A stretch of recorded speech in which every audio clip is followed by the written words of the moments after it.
As the opioid crisis continues to cripple communities across central Indiana, one local fire department says starting today, they're part of a solution. Yeah, Fishers Fire and Rescue paramedics are substituting the opioid fentanyl with non-addictive laughing gas in their ambulances.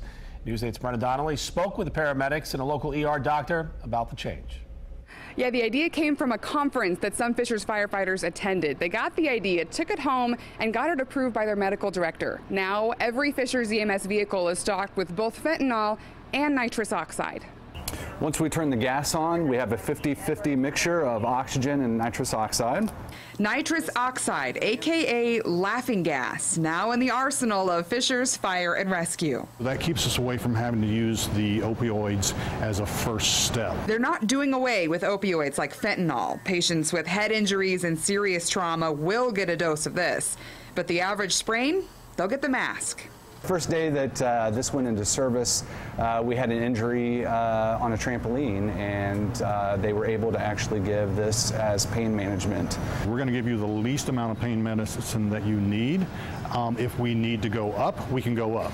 Now, the only thing we can't do is we can't start out up here and then come back down. It's how they're battling the opioid epidemic in their own backyard. We're going to do our very best to make sure that we're part of the solution and not a part of the cause. Where this might have been that first touch you have with opioids, now it's not going to exist. But we wanted a second opinion, so we visited Dr. Ed Bartkus, Emergency Medical Director at IU Health Methodist. I'm pleased to see that they're going to start doing this, so it's going to work well, I suspect. Dr. Bartkus pointed out maintaining laughing gas can get expensive and potentially dangerous if inappropriately used, but notes it's a tried and true pain reliever. This is not new. One of the seminal articles was in 1979. We used it a lot in the 1980s, and then it fell out of favor when fentanyl became more available, because fentanyl doesn't cause a drop in blood pressure, so it's a much easier drug for us to use. But we'd like to switch that now, and so this makes sense.